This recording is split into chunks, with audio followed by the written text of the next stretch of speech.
Puji nama Tuhan, shalom. Baru terdengar 5 orang aja, shalom. Tentunya senang, sukacita bisa melayani saudara di ibadah yang kedua Blessing Center Church. Apa kabar? Sungguh kepengen lihat tangan-tangan yang disertai Tuhan sepanjang minggu ini. Yuk angkat tangan. Haleluya, kita kasih tepuk tangan yang terbaik untuk Tuhan kita. Langsung kita buka Alkitab kita. Sekiranya saudara ambil buku catatan saudara, hari ini kita akan bahas seluruh pasal dari 1 Samuel pasal yang ke-10. Saudara catat ini, saudara hidupi ini dengan sikap hati yang lentur. Katakan bersama dengan saya, lentur. Karena dengan kelenturan kita dapat dengan mudah dibentuk oleh Allah. Kalau hati kita lentur dalam hadiratnya, hati kita lentur dalam kemuliaannya, hati kita lentur ketika kita mendapati firman, Tuhan akan terus ubahkan setiap harinya menjadi manusia yang lebih baik. Yang setuju katakan amin. Jangan pernah ketika Anda dengar khotbah, dibuka ayatnya dan Anda bilang gini, oh beta sudah tahu. Gua udah tahu tuh khotbahnya. Paling dia ngomongin ini. Ntar ujung-ujungnya bilang ini.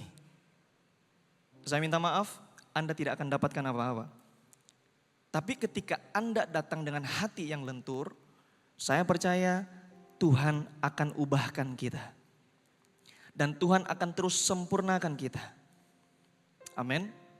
Saya tahu persis khotbah 30 menit mendatang sesuatu yang menurut saya jarang dibahas Bapak Ibu. Tapi bagi saya penting, di bulan Mei kita masih ada di bulan pemulihan hubungan. Langsung dicatat, kita akan bahas 2 kata yaitu adalah dark side. Kita akan bahas 2 kata yaitu adalah sisi gelap. Siapa yang sepakat dengan saya ketika kita dengan rendah hati berkata, saya punya dark side. Saya punya sisi gelap. Dan ketika kita mau bereskan di hadapan Tuhan, Tuhan akan ubahkan kita sepenuhnya menjadi terang. Amin. Sepenuhnya Pak. Karena Pak Bu, Yesus dengan jelas bilang begini, kamu adalah garam. Kamu adalah terang. Dia tidak bilang jadilah terang.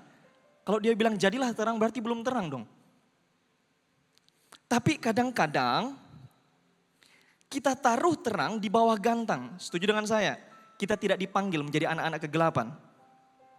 Amin. Saat kita bereskan itu di hadapan Tuhan, semua di hadapan Tuhan, bukan karena saya hebat, bukan karena kita benar, tapi karena saya mau senantiasa lentur. Katakan bersama dengan saya, lentur. Dalam hadiratnya. Lebih daripada itu, sepakat dengan saya, kalau hati kita lentur, Tuhan buat indah Pak. Amin. Janjinya apa? Apa saja yang kita buat, Tuhan buat berhasil.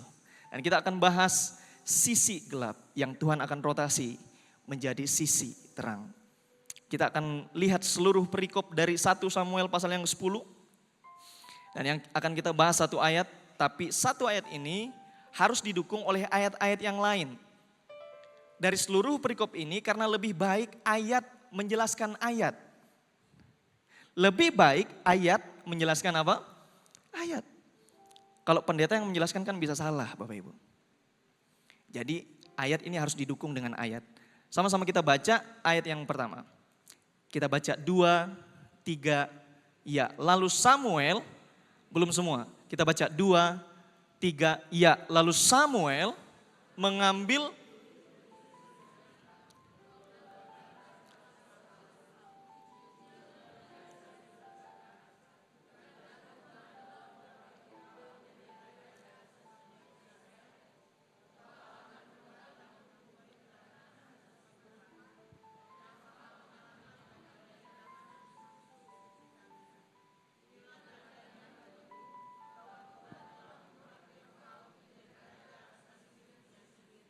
ayat ke-1 bilang apa? Bukankah Tuhan telah mengurapi engkau menjadi raja atas umatnya Israel? Perhatikan Pak, yang kata kuncinya adalah telah.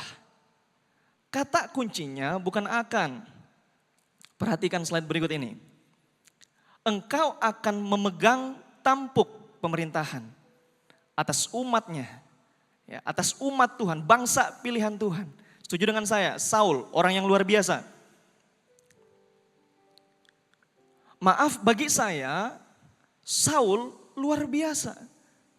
Ada begitu banyak pendeta yang mengatakan bahwa Saul pecundang. Bagi saya Saul luar biasa. Karena jelas Saul dipilih Tuhan. Saul diurapi oleh Tuhan. Dan ayatnya tidak bilang akan. Tapi ayatnya berkata apa? Telah. Dan engkau akan menyelamatkannya dari tangan musuh-musuh di sekitarnya. Inilah tandanya apa? Bagimu bahwa Tuhan telah mengurapi engkau menjadi raja atas miliknya sendiri. Sepakat dengan saya, slide-nya dibantu. Satu ayat, ada dua statement yang diulang. Benar nggak Bapak Ibu? Satu ayat, ada dua statement yang diulang.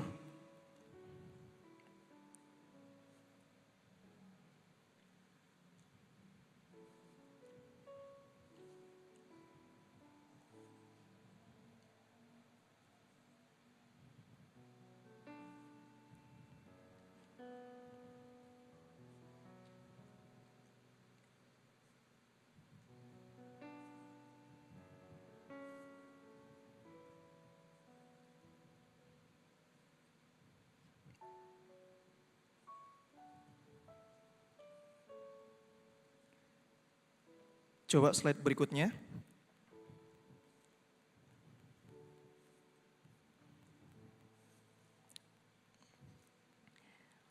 Saul diurapi raja, Saul diurapi Tuhan menjadi raja.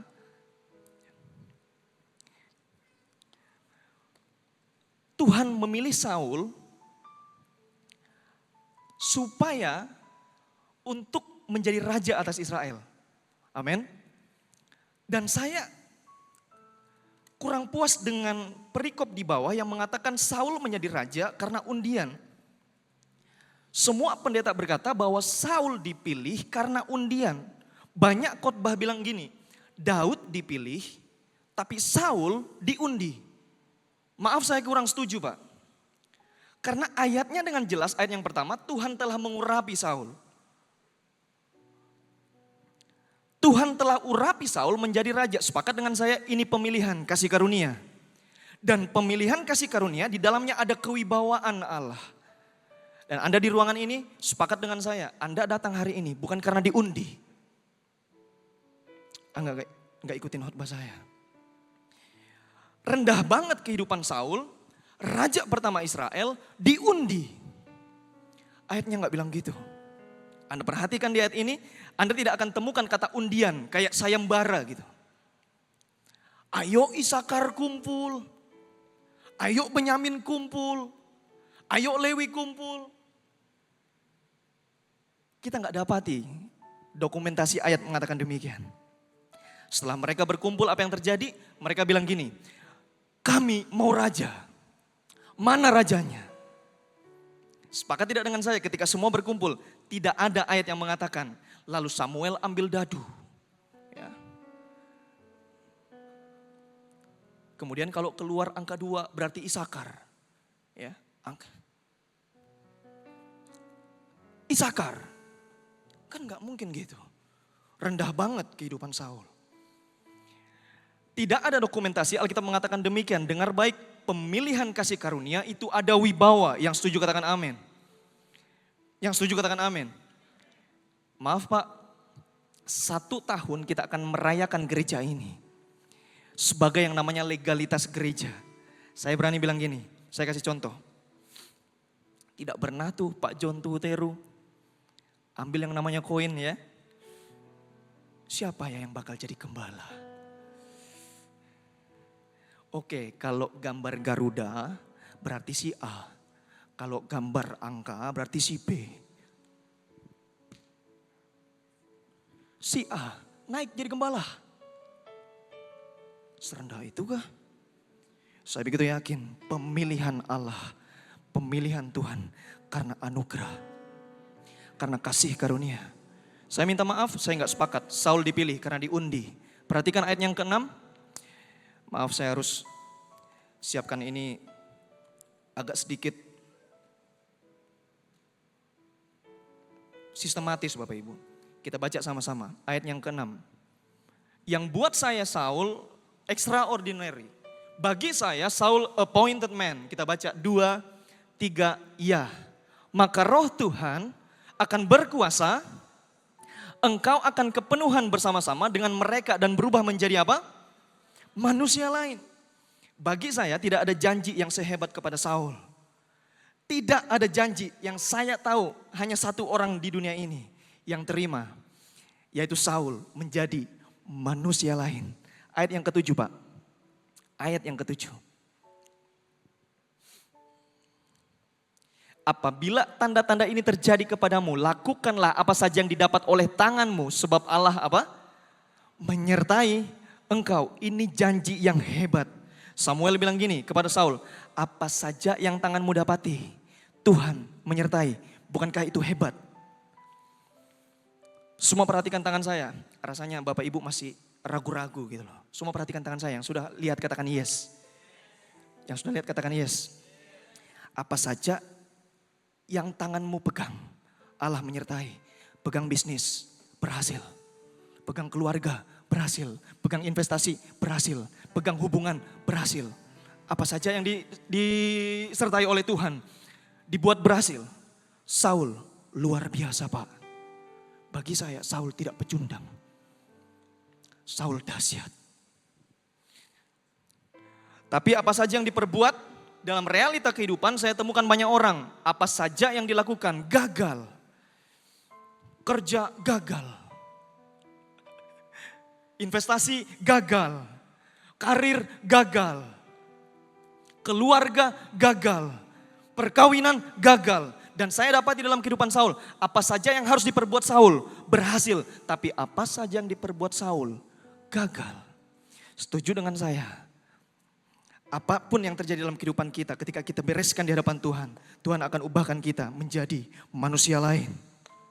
Apa saja yang kita perbuat berhasil. Dan saya merindukan semua Anda berhasil. Tapi lebih daripada segalanya, Anda harus percaya ini, Tuhan Yesus menginginkan Anda berhasil. Amin. Aminnya masih ragu-ragu. Tapi saya banyak temukan pelayanan dikasih kepercayaan gagal. Buka toko gagal. Kerja di sini gagal.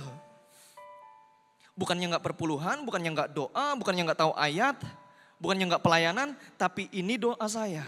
Semua Anda yang lentur hatinya. Bukan besok, bukan minggu depan, tapi hari ini. Tuhan akan ubahkan kita menjadi manusia lain. Yang setuju dengan saya, kita kasih tepuk tangan yang terbaik untuk Tuhan dan Raja kita. Ayat yang ke-17. Ayat yang ke-17, langsung saja saudara lihat apa yang menjadi perikop. Saul menjadi raja dengan apa? Dengan apa Bapak Ibu? Undian. Sepakati dulu, kita abaikan perikopnya. Mengapa? Karena di Qumran, apa itu Qumran? Qumran adalah tempat di mana nas Alkitab kita ditemui. Ya, Qumran adalah tempat di mana nas Alkitab kita didapati. Di Qumran hanya satu kitab yang tidak ditemukan. Apa itu? Kitab Ester. Karena bagi orang Yahudi, kitab Ester tidak masuk kitab suci. Karena bagi orang Yahudi tidak ada kata Tuhan, tidak ada kata Allah, tidak ada kata menyembah. Maka mereka abaikan ini menjadi kitab suci. Tapi semua kitab suci yang ditemukan di Qumran tidak ada perikop Pak.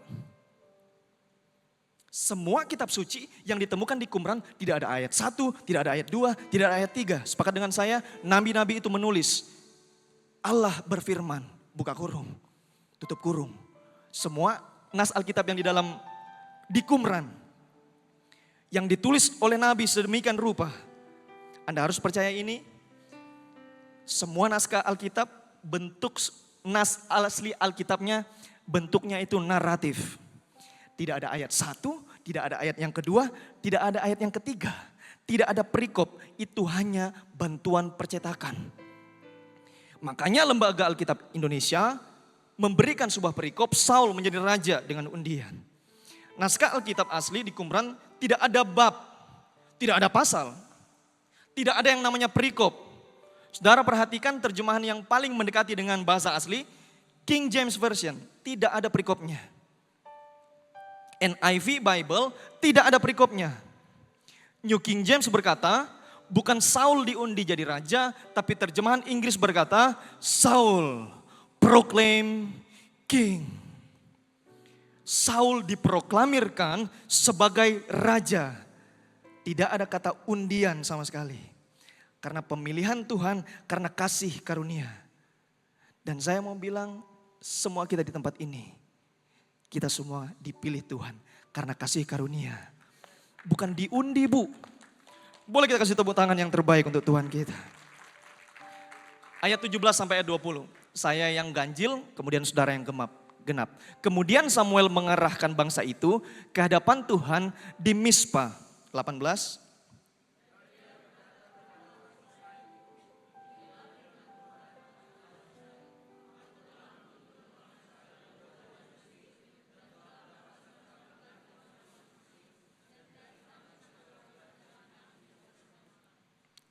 Tetapi sekarang kamu menolak Allahmu yang menyelamatkan kamu dari segala malapetaka dan kesusahanmu. Dengan berkata, tidak, angkatlah seorang raja atas kami, maka sebab itu berdirilah kamu di hadapan Tuhan menurut sukumu dan menurut kaummu. 20.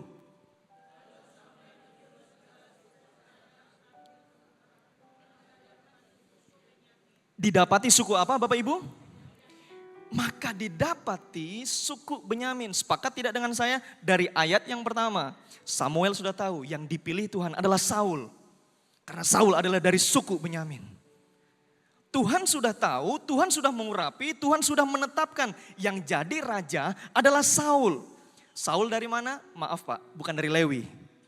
Saul dari mana? Dari suku Benyamin. Ketika Saul mempersembahkan korban, Samuel bilang gini, Anda menyakiti hati Tuhan. Kenapa menyakiti hati Tuhan? Karena yang mempersembahkan korban harus Lewi, bukan Benyamin. Itu konteksnya. Bagi yang tertarik catat, 5 Juni adalah ulang tahun saya. Kan yang tertarik aja, kan sopan toh. Bagi yang tertarik aja, 5 Juni adalah ulang tahun saya. Deki Najoan Tiko Alu. Nama bokap gue. Tirane Naomi Mande. Ya sudah pasti istrinya. 5 Juni 1995. Sekian puluh tahun yang lalu bersiap akan melahirkan anak pertama. Dari jauh-jauh hari udah dikasih nama Dean Justin Tiko Alu. Sepakat tidak dengan saya? Sebelum dunia dijadikan, Tuhan sudah pilih saya. Amin. Tuhan yang memilih oleh karena kasih karunia. Bukan karena undian Pak. Bukan karena undian Bu. Itu kasih karunia. Yang begitu berdaulat dalam kehidupan kita. Kini saya yakin Saul dipilih Tuhan. Karena Tuhan Jehovah yang memilih. Kita sepakati dulu. Bukan karena undian. Tapi apa yang terjadi di ayat 21 kita baca. Ayat 21, ini menarik Bapak Ibu. Ini yang menjadi masalah. Sesudah itu disuruhnyalah suku Benyamin tampil ke muka. Menurut kaum keluarganya, maka didapati kaum keluarga Matri. Akhirnya disuruhnyalah kaum keluarga Matri tampil ke muka seorang demi seorang. Maka didapati Saul bin Kis. Tetapi ketika ia dicari, ia apa? Ia tidak ditemukan.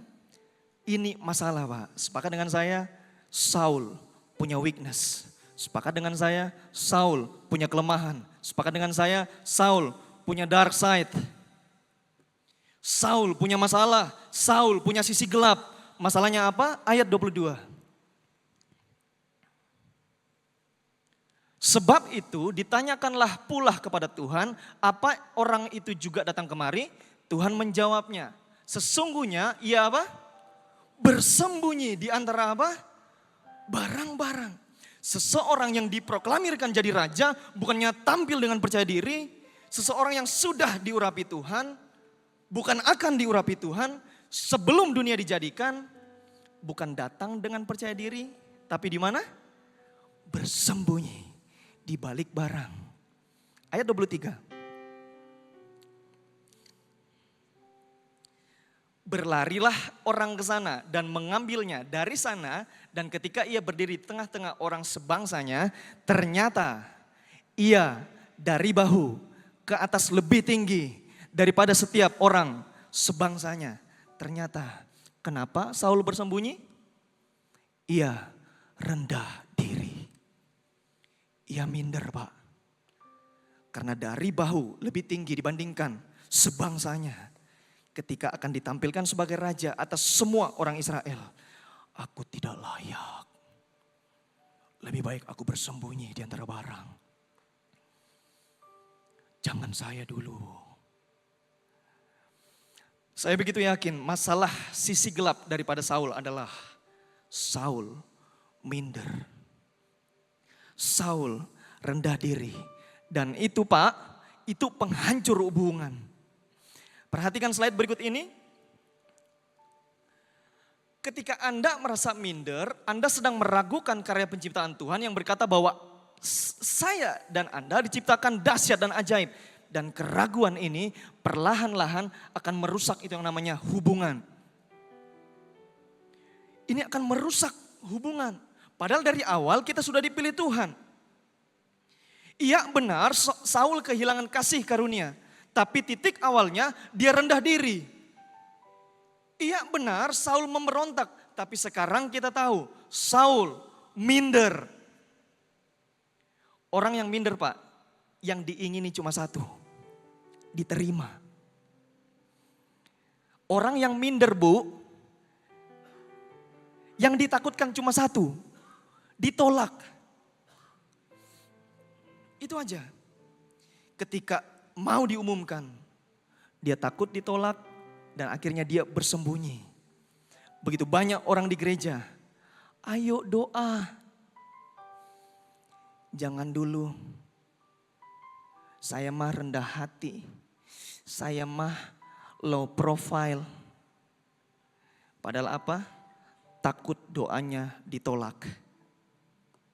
Ayo pelayanan, lebih baik saya sembunyi aja. Ayo ke gereja. Lebih baik saya sembunyi aja. Saya sembunyi aja. Padahal apa? Rendah diri. Minder. Dan apa yang terjadi? Apa saja yang diperbuat Saul gagal. Kini saya tahu Pak. Sepakat dengan saya ketika perempuan-perempuan Israel bilang gini. Daud mengalahkan berlaksa-laksa. Saul mengalahkan beribu-ribu. Itu bagi Saul penolakan. Nangkap enggak? Sekarang saya tahu kenapa Saul dendamnya luar biasa. Kini saya tahu. Kenapa itu yang namanya Saul dendam luar biasa kepada Daud. Sederhana saja. Kok Daud yang diterima? Kenapa bukan saya yang diterima? Kenapa saya yang ditolak? Sekarang saya ngerti ketika Tuhan perintahkan Saul bunuh semua Amalek. Saudara tahu kisah itu? Ketika Tuhan menyuruh Saul untuk bunuh semua Amalek. Semua Amalek termasuk ternaknya. Tapi apa yang terjadi? Waktu Samuel datang. Ya, waktu ternak Amalek disimpannya. Samuel bilang apa? Mungkin kayak gini. Itu apa itu? Itu ternak masih disimpan. Tahu apa jawaban Saul? Karena rakyat menginginkan. Keputusannya cuma satu. Diterima orang lain. Diterima orang lain. Sepakat gak dengan saya? Kalau Tuhan membereskan, kalau Saul membereskan itu di hadapan Tuhan, Tuhan pasti sanggup ubahkan Saul. Betul gak Pak? Saya mau kesaksian Pak. Ya. Saya pernah bermasalah dengan hormon yang saya miliki. 3 tahun saya nikah, saya gak pernah tunda yang namanya punya anak. Tapi sampai satu kali saya harus periksa. Saya harus periksa. Ternyata Pak, perhatikan, laki-laki normal produksi dari spermanya 100 sampai 300 juta. Itu siklus 65 sampai 75 hari, bahkan sampai 90 hari. Anda bisa googling apa yang saya katakan.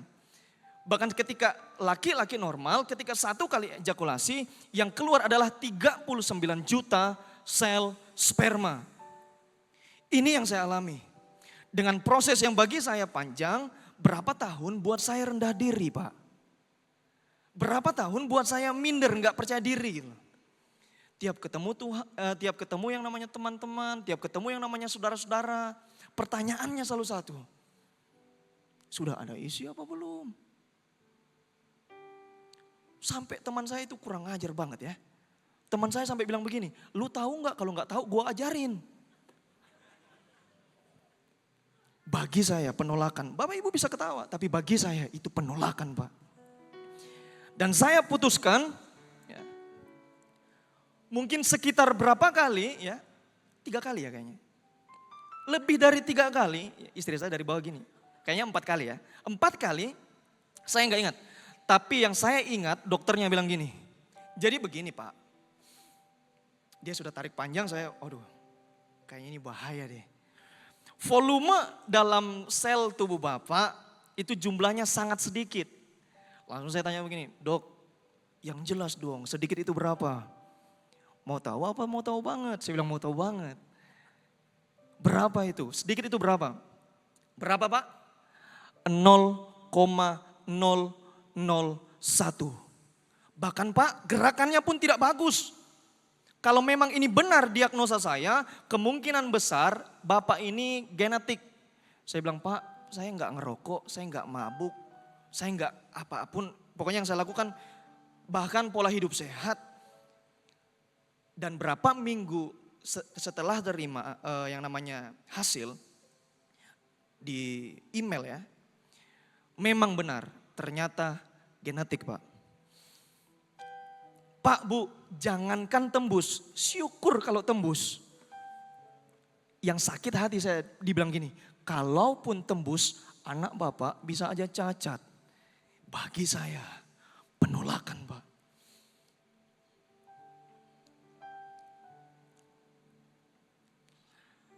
Kini cuma ada 2 pilihan, mau dibantu dengan kita operasi, saya bayangkan operasi itu mengerikan banget ya. Kemudian Bapak jalani itu yang namanya program. Tapi saya tanya persentasi keberhasilannya berapa persen dok?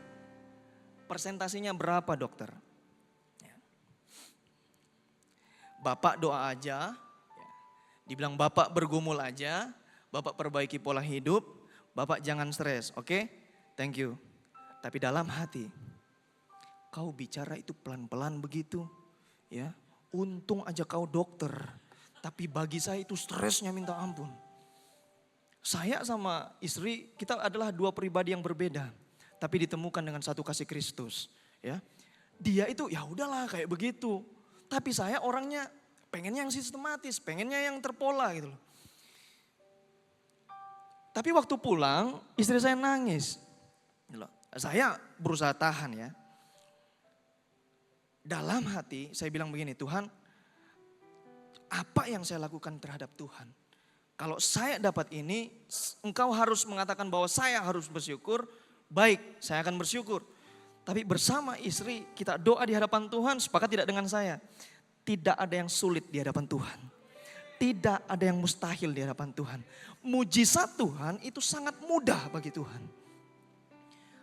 Justru bagi saya ada satu hal yang Tuhan coba sisipkan dalam perjalanan iman. Kemudian dalam doa, Tuhan coba sisipkan proses karaktermu itu loh. Yang tadinya kamu itu keras, coba lenturkan sedikit. Lunakkan sedikit, katakan bersama-sama dengan saya, lunak. Itu sebenarnya yang akan mengubahkan kamu setiap hari. Amin. Dan saya mau bilang ini, saya mau bagi ini karena bagi saya sudah berdamai dengan diri saya. Itu gak gampang Pak. Itu sulitnya minta ampun Bu. Saya bilang gini, ya sudahlah mau dikasih ke, mau tidak dikasih ke. Saya tahu Tuhan yang paling baik untuk kehidupan kita. Karena sejak awal Tuhan pilih, Tuhan yang atur. Tapi puji Tuhan sebelum tutup tahun ini sepakat dengan saya harusnya kita sudah bertiga. Ketika kita bawa di hadapan Tuhan, Tuhan pasti pulihkan. Yang abnormal menjadi normal. Bahkan Anda yang pesek sekalipun. Kejadianku dahsyat dan ajaib. Kok nggak ada yang amin? Masalah minder macam-macam bentuknya. Bahkan saya pernah dibilang begini, Pak Pendeta, makin lama saya lihat Pak Pendeta makin gugur rambutnya. Beta lihat-lihat, Bapen ini kayaknya 3-4 tahun botak ke apa. Oh Tuhan Yesus. Itu 3 hari saya lihat kaca terus, memang kayaknya mau botak. Saya bilang begini karena saya sudah berdamai dengan hubungan, ya udahlah mau botak ya mau apa kayak. Selama tidak mempengaruhi yang namanya keselamatan, selama tidak mempengaruhi yang namanya pemilihan Tuhan atas hidup saya, pengurapan dan berkat rohani atas hidup saya, dengar baik, BCC, Blessing Center Church, jangan peduli apa kata orang. Kita harus peduli apa kata Tuhan. Yang setuju dengan saya kita kasih tepuk tangan yang luar biasa untuk Tuhan kita. Orang yang tidak mau ditolak dan cuma pengen diterima, saudaraku, fatal akibatnya. Bapak Ibu perhatikan generasi sekarang banyak yang minder, body shaming lah. Ini kejadian nyata di Jakarta. Badan lu gemukan dikit ya. Kayak tangki air 1000 liter. Selesai dia makan, ini betul. Dia ambil itu yang nama jari, dia masukkan ke dalam mulut. Dimuntahkan semua itu makanan. Kenapa begitu? Supaya diterima Pak di circle-nya. Masa semua yang jalan-jalan dengan saya itu semuanya kurus-kurus lalu saya gemuk? Padahal 50 kilo loh. Lihat itu istri saya sudah 72 kilo. Pak Bu, nanti di rumah dia bilang kenapa kamu bilang aku lagi? Ya sudahlah. Sepakat dengan saya, bunuh diri anak-anak muda di mana-mana hanya karena apa? Tidak mau ditolak. Ale tolak beta, beta mau ke dukun biar dukun yang bertindak. Tapi ketika dukun bertindak masih aja gak diterima. Fatal akibatnya dia ambil itu yang namanya baygon. Hanya karena apa? Ingin diterima. Hanya karena kita ingin diterima kita bergaul dengan orang yang salah. Supaya diterima kita jadi onani. Supaya kita diterima kita jadi narkoba. Supaya kita diterima kita menjadi merokok. Kita berontak, kita mabuk. Apa saja yang menjadi keputusannya salah. Ini doa saya. Ketika hati kita lentur di hadapan Tuhan. Tuhan akan ubahkan kita menjadi manusia lain. Kita lihat ayat berikutnya. Slide berikut ini. Dan Samuel berkata kepada seluruh bangsa itu. Kamu lihatkah orang yang dipilih Tuhan? Alkitab tegas Pak. Dipilih Tuhan bukan diundi. Lihat. Semua mengeluh-elukan seperti di antara seluruh bangsa itu. Lalu bersoraklah seluruh bangsa itu. Demikian hidup raja. Hidup Raja Saul. Semua menerima. Tapi perhatikan ayat di bawahnya 25. Kemudian Samuel menguraikan kepada bangsa itu tentang hak-hak kerajaan. Menuliskannya pada satu piagam dan meletakkannya di hadapan Tuhan. Sesudah itu Samuel menyuruh seluruh bangsa itu pulang masing-masing ke rumahnya. Ayat 26 kita baca. 2, 3, ya. Saul pun pulang ke rumahnya ke Gibea.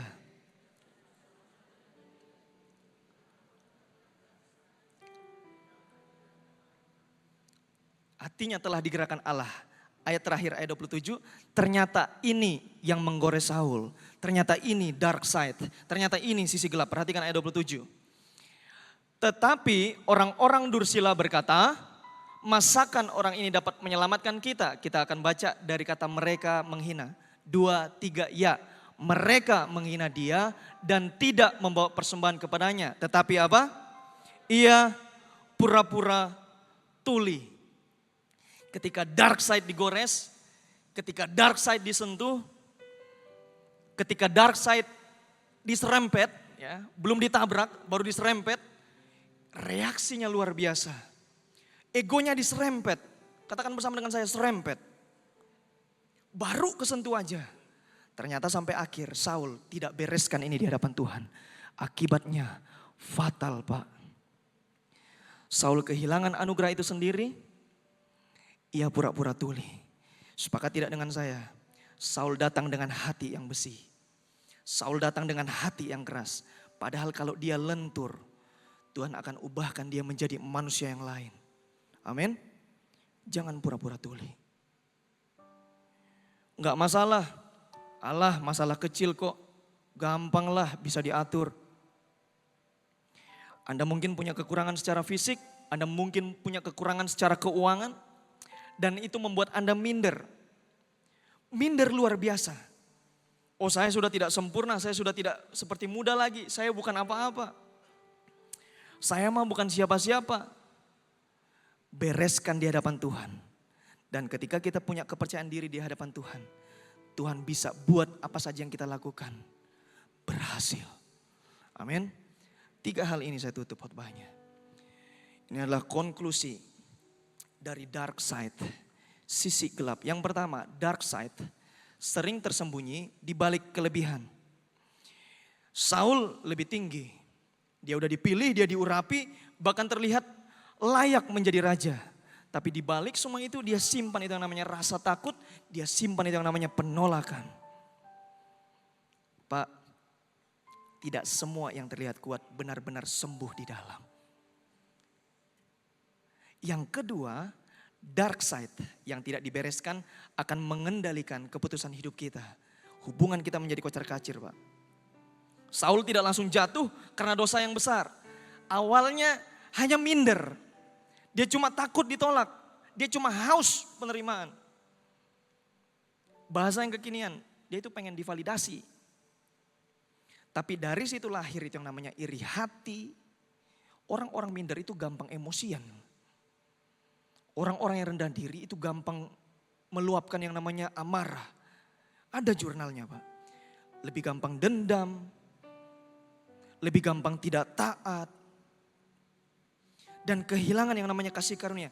Sisi gelap yang disembunyikan terlalu lama, pada akhirnya akan mengambil alih kehidupan seseorang. Dan yang terakhir, Tuhan sanggup merotasi dark side menjadi light side. Tuhan tidak mencari manusia tanpa sisi gelap. Bahkan sejatinya Tuhan sudah tebus itu di kayu salib. Amin. Tuhan sudah tebus itu. Tuhan mencari hati yang lentur dan mau dibentuk. Saat sisi gelap dibawa kepada Tuhan, Dia sanggup mengubahkan kita. Dia sanggup ubahkan luka menjadi kesaksian. Dia sanggup ubahkan itu yang namanya penolakan menjadi pemulihan. Dia sanggup ubahkan yang namanya kegelapan menjadi terang. Yang setuju, yang sepakat dengan saya, kita kasih tepuk tangan yang terbaik untuk Tuhan kita.